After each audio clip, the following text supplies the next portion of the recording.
everyone, I'm Francis James, the Industry Relations Director for Beneficial State Foundation. I'm the host and moderator of our quarterly fireside chat series with experts in the field of diversity, equity, inclusion, and belonging. And today I'm delighted to welcome Lakshmi Rengarajan as our special guest. Drawing upon her background in creating inclusive and engaging social experiences, Lakshmi helps organizations by infusing their culture with elements of authenticity, connection, and camaraderie. As a result of her engagements, corporate clients have seen a transformative shift in how employees interacted, collaborated, and thrived within the workplace. Prior to starting her consulting practice, Lakshmi served as the inaugural Director of Workplace Connections at WeWork. At Match.com, Lakshmi served as the Director of Event Design and Strategy. She also served as the Director of Learning, Development, and Culture at FCB Chicago. Lakshmi has a BA from Johns Hopkins University and a Master's in Integrated Marketing Communications from Northwestern. Lakshmi, I'm super excited to have you join our Fireside Chat series. Welcome. Thank you. I'm so excited to be here as well. We've got some questions for you. So you've had a very interesting career arc with a background in bartending, single events design, dating, hospitality, and brand strategy. You're now a speaker, writer, and expert on workplace connections. You help organizations answer a really big question. Why should we get to know each other, and how will we do that? So please give us some insights into how you've been able to weave all these different experiences from all these interesting endeavors into your current passion. Fantastic question, and the perfect way to kick this off. Good morning, everyone. I'm sure you're grabbing your coffee, and I just have a little request, and it is by no means a mandate, but if you could turn your camera on whenever you feel comfortable, you don't have to, but it just really helps me to know if what I'm saying is landing. And I do respond to biofeedback very well. It's a little harder for me to speak to just a blank screen. So just optional, but just know that that would really mean a lot to me. So thank you. Thanks for your question, Francis. So I think, yeah, when people first hear about my background, wait, you worked in the dating industry, you were a bartender, you worked in hospitality, brand strategy, like, why should I listen to you? And the common theme, and even like how it relates to, diversity and equity, is that all of my jobs have been around having to make the most of early interactions, right? Those first, I call it sort of the first 1 to 5 interactions are critical in hospitality. They're critical for brands. They're critical in so many areas. And so I got really, really good and very, very observant of how important early interactions were and how they were different from the interactions, let's say, interactions 5 through 10. So you asked me, why does this matter right now? We need to get to know each other, and why does it matter? Because as I think, it's not even just the pandemic, it was actually way before the pandemic. The nature of relationships has really, really changed. How we get to know each other happens on email, on the phone, on text, on social media, and sometimes, if we're lucky, in person. And so because the landscape of how we build and start and form human relationships is so different, that is why it is so important that companies and organizations, and even just families and friendships, really understand how they're going to get to know each other. Does that land? Does that make sense? Okay, great. Fantastic. So, Lakshmi, what is one of the most overlooked aspects of modern human connection? Yeah, I think we're talking a lot about connection today, and I think we're talking a lot about why it's important, but I see very, very few people that have like a plan for it.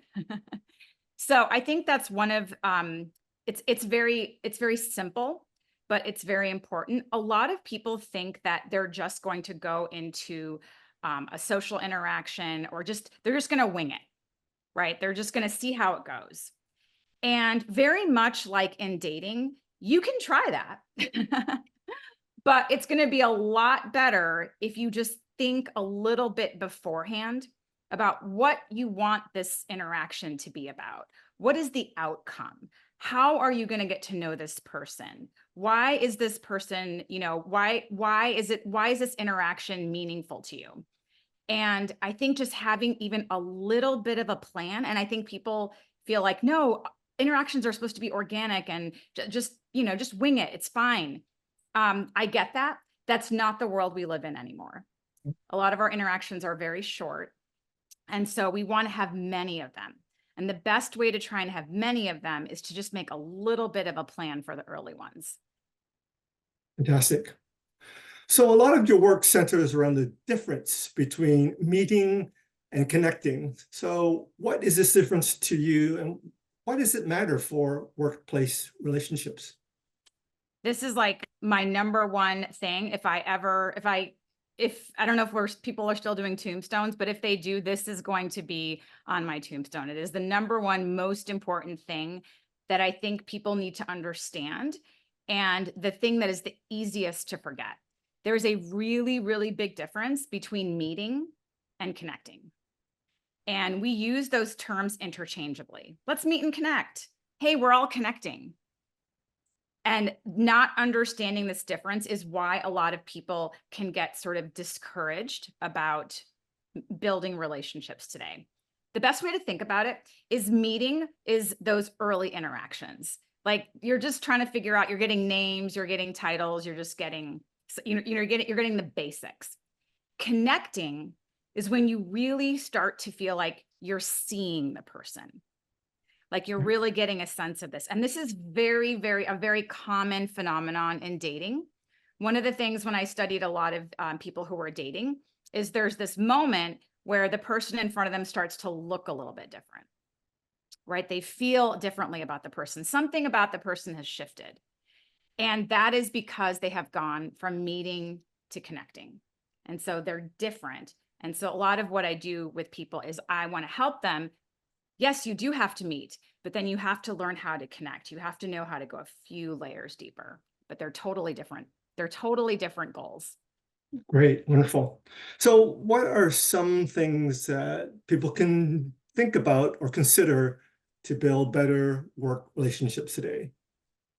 Well, there are a lot of things. I think the first one that I would recommend is to understand and give yourself and others.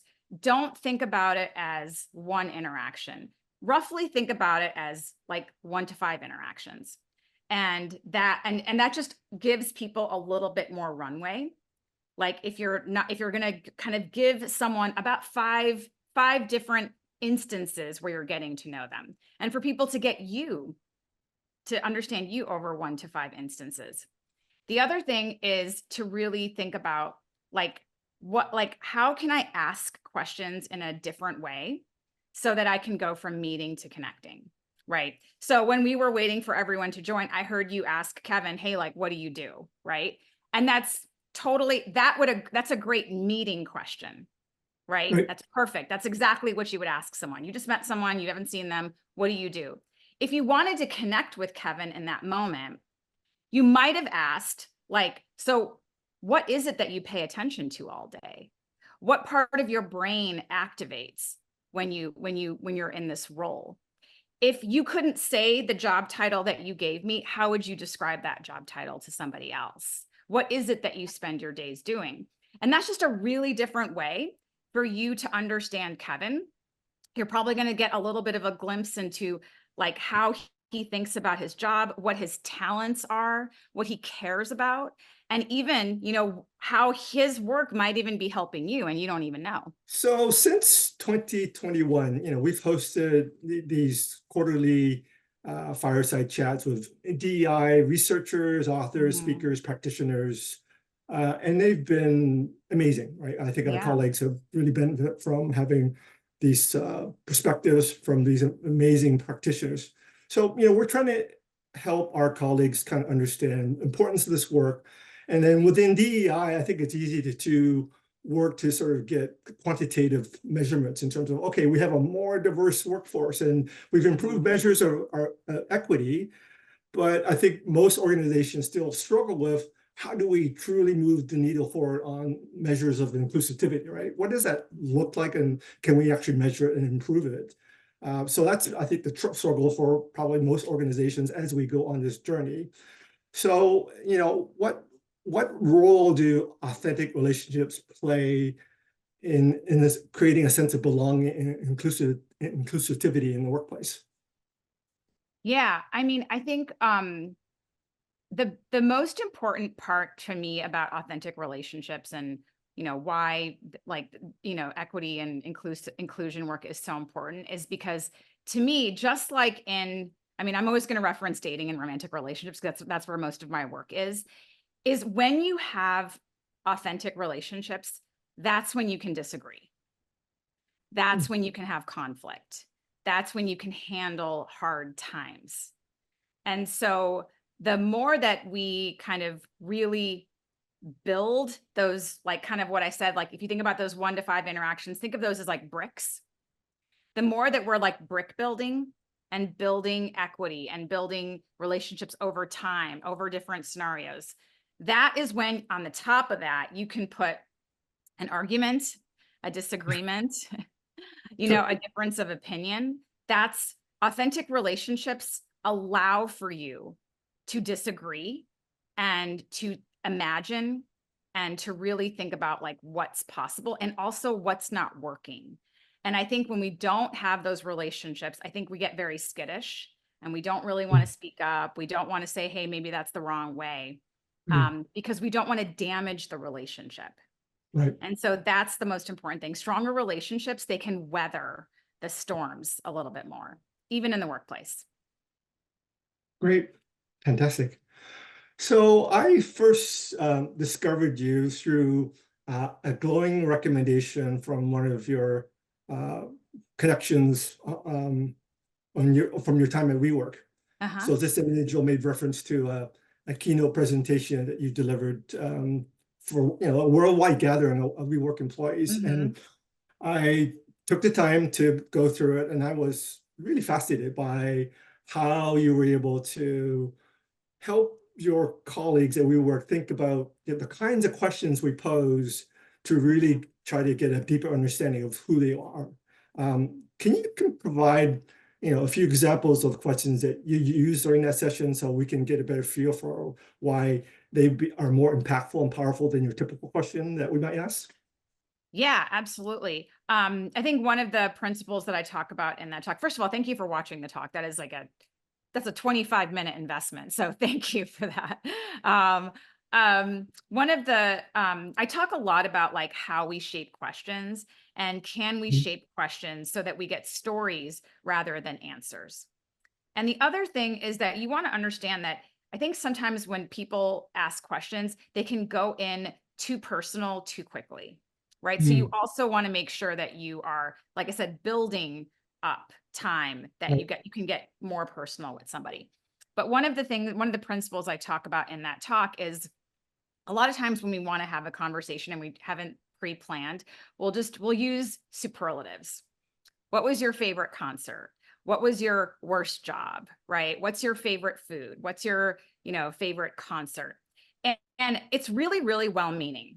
But what it does when we ask people superlative questions is sometimes it can inadvertently stress them out because all of a sudden they have to find that one answer that is going to define them, that is going to tell the other person what they're about. And this happens a lot in dates.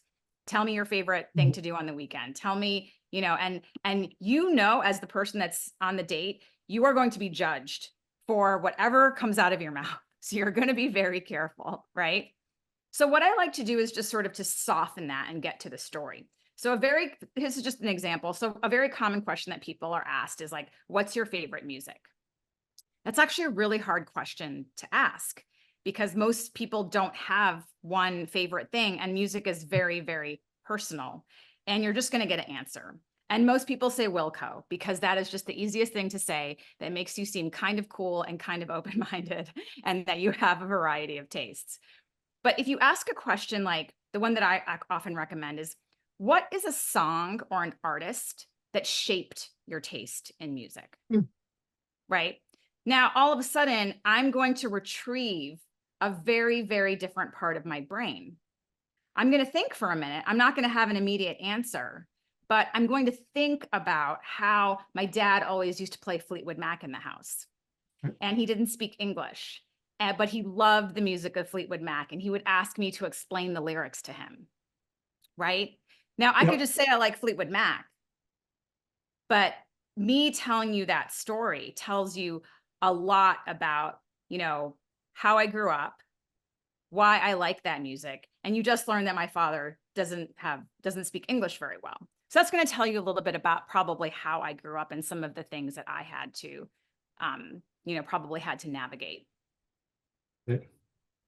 I would count myself as having the very fortunate experience of seeing Fleetwood Mac live in person. Oh, now you're making me jealous. I haven't. So I am going to take one of the questions you use at that WeWork keynote, and I'm going to ask you that question. So Lakshmi, please share the story behind how you got your first name, even if there's no story behind that. Yeah. So I'm glad, yeah, that is in that presentation, and kind of, why that's important. So I got my name. I was born on a Friday, and my parents had just immigrated from India. And I think usually in India, there's like a whole ceremony, and it's a family decision what the child's name is, but they were here by themselves. And I think they were in a rush. And I was born on a Friday, and in my family and in my community, women who are born on Fridays are typically named Lakshmi. So they were just like, that's the easiest thing, just slap it on, let's get out of here. So it was a very, very snap decision. Very good. Thank you for that. You've also delivered a keynote presentation for the retail employees at Casper, the sleep specialist company. And in that presentation, you shared one of your favorite questions. The question is, who is someone in your life that you didn't like at first, but is someone you like now? Yeah. Can you tell us why this question can be helpful in building more meaningful connection, whether this is in the dating world or even in our workplace? Yeah, absolutely. So if you think about the structure of that question, right? Who is someone that you didn't like at first that you like now? And so that in that question, there's a pivot, right? There's a conflict, there's a pivot, and then there's a resolution. And so when you ask a question like that, in order for someone to answer the question, like 9 times out of 10, they're probably going to have to tell you a story, right? Right. So even if they're not a storyteller, they don't have storytelling tendencies, in order for them to answer it, they're probably going to have to say, this is what happened, and then this happened, and then that happened. So that's why that framework is so important. Now, for me, I'm a very, more of the creative free spirit type.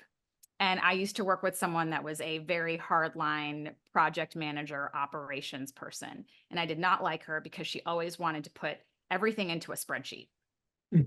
And the more that I spent time with her, I started realizing that she wasn't putting stuff into a spreadsheet to control me. She was putting everything into a spreadsheet to protect my ideas. And I think once I understood how her role and my role were not at odds and they were complementary, and I understood her intention, she wasn't trying to control me. She thought I had a lot of good ideas and she didn't want them to get lost. But it took me some time to realize that about her. At first, I just thought she was always trying to control me. And realizing that about her just fundamentally changed our relationship. And we had an incredible working relationship for several years. Wow. How interesting for you to have make that pivot to say, this person I thought behaved a certain way toward me, but really, they're actually trying to protect me, which is Yeah, a really exactly. interesting observation. Fantastic for that. So you are the belief that we're living in an era of massive disconnection, and I concur 100%. I think, the pandemic, a shift to a hybrid working environment, and our over-reliance probably of, in terms of digital forms of communication, probably has exacerbated, this sort of social trend and condition. And to overcome this connection in our workplace, you've developed a new workshop called what modern work can learn from modern dating. You talked Mhm. about dating a lot in terms of how you think about relationships. So can you give us some insights into how this interactive operates? Sure. So yeah, I think that's the thing that people again are not ready, are not expecting to hear from me. I'm talking about the workplace, but I'm talking about dating. And usually those two words are not supposed to be in the same sentence, and I am on a mission to make sure that they are in the same sentence, and it's okay. And I think we can have a different conversation. So I think the sort of workplace relationships, hybrid, all of that, it can be a very sort of emotionally charged conversation. And part of the reason why I like bringing in the idea of modern dating is it's very relatable, and it kind of takes the charge out of it. I think everyone can see themselves in one aspect of dating. So even if you aren't familiar with dating, I think everyone knows that dating has changed a lot in the past 15 to 20 years, mostly because of technology, um, online dating apps, and before that, just the desktop version. Here's the thing that is so important to understand, and I think a lot of people don't necessarily realize the connection between the two. And this is, like I said, the basis for my talk. Online dating was the first place where people's identities started to get splintered. Hmm. So, what would happen is when online dating came on the scene, people would start to get to know someone on their computer, on messages, and then they would meet in person. And those two identities either lined up or they didn't, right? And so that dissonance was very frustrating for a lot of people, right? Like, how could this person be one person over here and one person over here? And I don't know how to square this up. So if you ever talk to someone who's dated online, a lot of times, maybe even if they've had an overall good experience, they will talk about this frustration about the different identities. That dynamic started to happen in the workplace about 5 to 10 years later. All of a sudden, there was the person that you worked with, but then there was the person who they were on Slack, and who they were on email, and who they were in a meeting, and who they were on Zoom. And all of a sudden, our identities started getting sliced up. So before, we only had to be good in one setting, and now we have to be good in many different settings and different. We get, there's just so many pieces to put together. So a lot of what I talk about with organizations is just understanding how the identities got sliced and figuring out how for you or for your organization, you can start to bring those together. So it doesn't seem like you're dealing with 5 different people in one person. And now that I reflect back on your observations there in terms of how we show up for people and then how we communicate them in different channels, and Yeah. sometimes you get perplexed and saying, this person I thought, in terms of their personality and their values, it's actually different in terms of sometimes how they, interact or communicate via text or in other forms. So it's fascinating to see how, our lives seem like personality-wise can be splintered depending on how we're interacting. Yeah, and that's a really great way of framing it up, and I think that can be confusing to people. Yeah, In the case of dating, it can feel like a betrayal. Like, how could you be this one person over here and you're so different over here? But I think the more that we understand how the splintering happened, the more that we want to engage with it and make it better, and not, right. kind of back away and say, I don't get this. Great. So you're the host of the Later Dater Today podcast. And Mhm. on Apple Podcasts, you received an average of 4.9 out of 5 stars. So congratulations on that. So clearly you have a loyal and satisfied audience. So talk to us about what themes you discuss and what we might learn from these talks that could help us in our professional and personal lives. Yeah, so I wanted to, I've had a long career and studied different aspects of modern dating. And so this time I really wanted to focus on what I call the later dater. And that is the person roughly 45 to 59, give or take a few years on either end. And I wanted to do it because I felt like it was one of the most overlooked and understudied demographics in dating. So if you look at any dating content or even how dating apps are designed, they are designed for people in their 20s or 30s. All of Right. the advice is designed for them. How to navigate it, how to find someone is very much designed for them. And no one really talks about what it's like when you're a little bit older and you have different life circumstances, and maybe what you want is different, and how you have been formed and shaped by technology is different. So I really wanted to really focus on this group and talk about all of the things that makes this particular generation very special.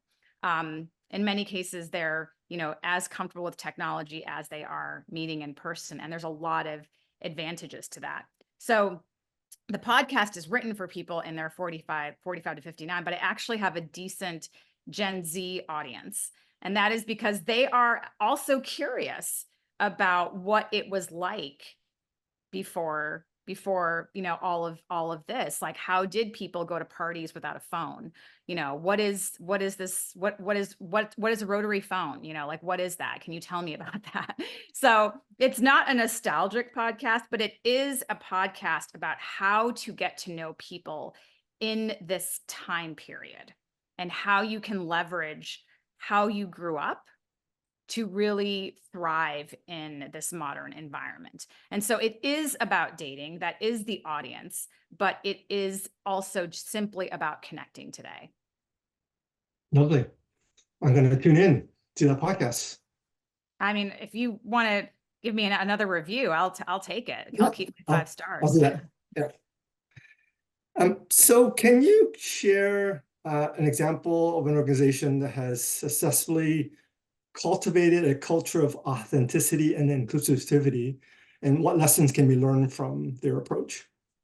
A company, I don't know, because honestly, I work from home now, and so I'm not in it anymore. But I would say, I mean, I know a lot of people talk about Atlassian, and so actually, I don't work there, but I do really appreciate how much they're experimenting, and I think that they're not just instituting like, well, this is how it's going to be. I think they are constantly iterating, and that is one of the things that I tell people when they're trying to build relationships or date or do the work that I'm telling them to do. It is constant iteration. You cannot just to say, oh, these are the 5 best questions on a date, or these are the 5 best questions to get to know your coworker. Like, yes, you can start there, but then you constantly have to be revising it based on your personality and what you learn about yourself along this journey. But I guess that would probably be the organization that I'm like paying the most attention to right now.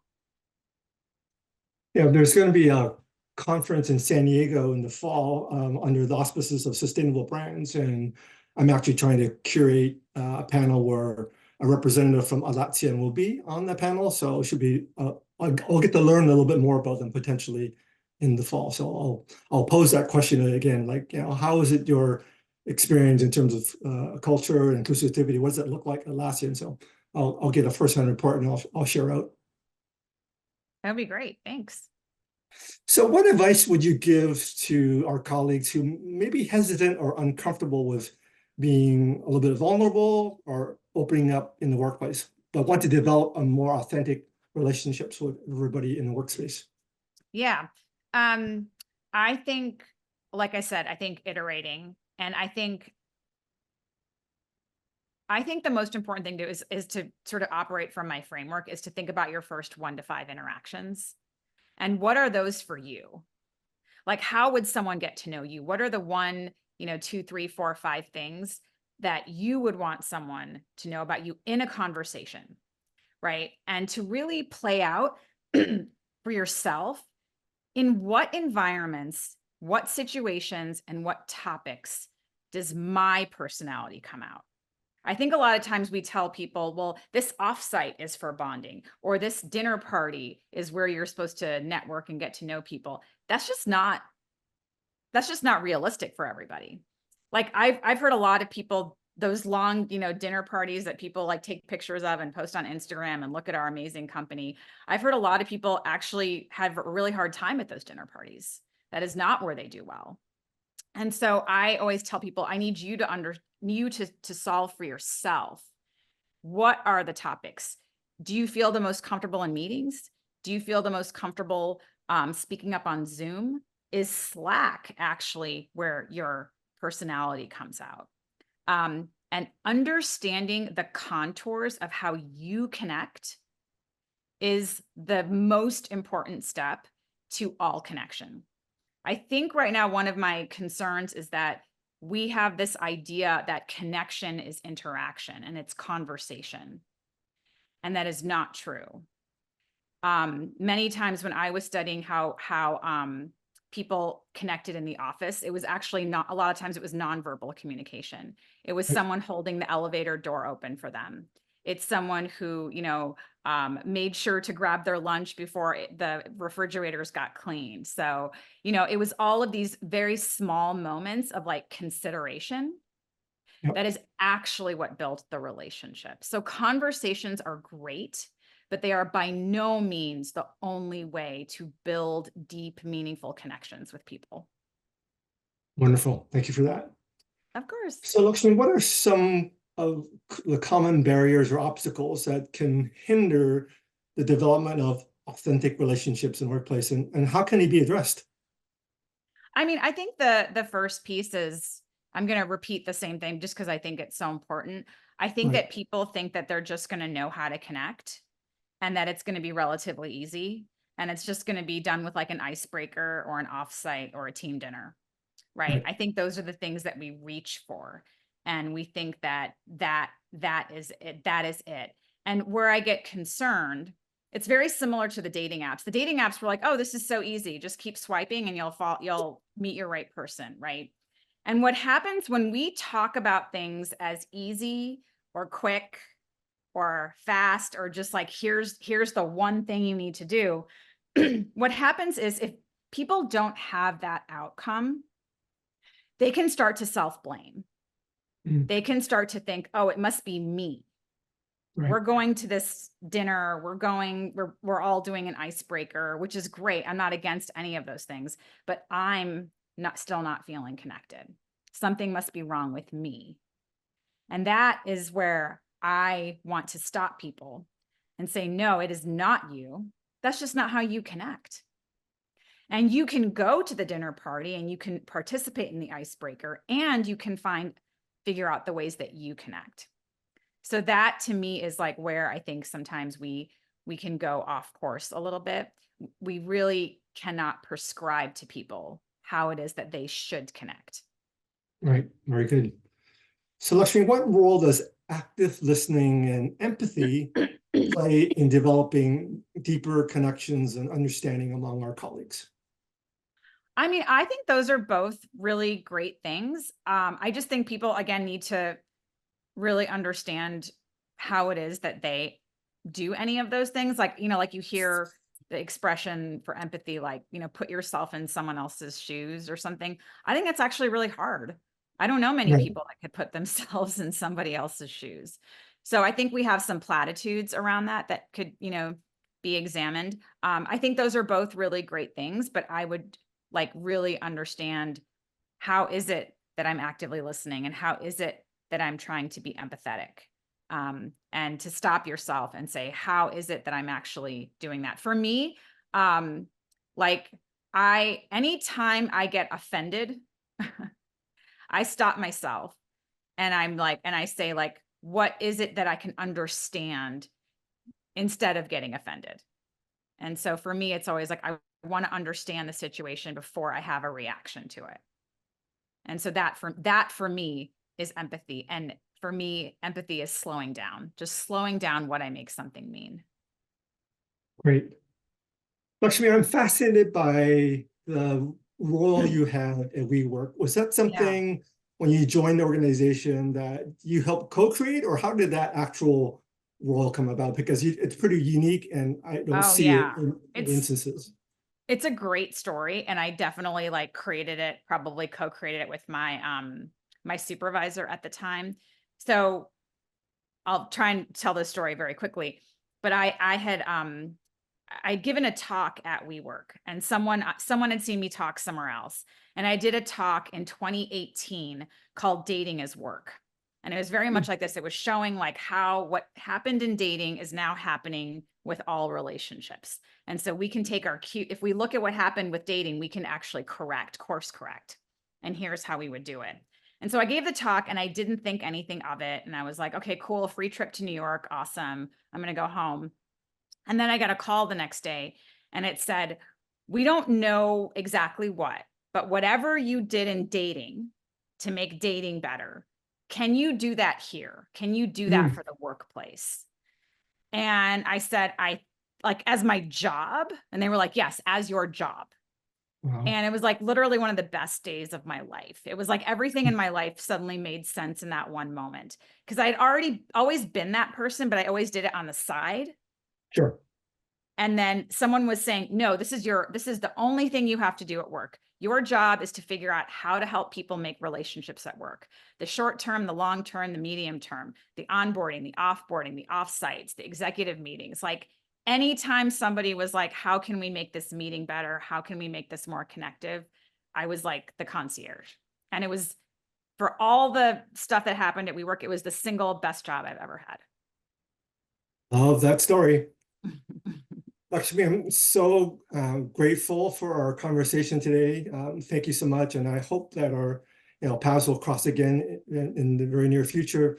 So your insights into best practices, right, for building a more inclusive workplace environment and fostering authentic work connections is probably more vital and critical than ever, given our current societal moment. So we wish you, the best of luck in your future corporate engagements and keynote speaking events. Thank you. And thanks for finding me on the internet, because Yeah, that doesn't have absolutely. to mean, that's all I got now. So I really appreciate you taking the time to go down a link and find me.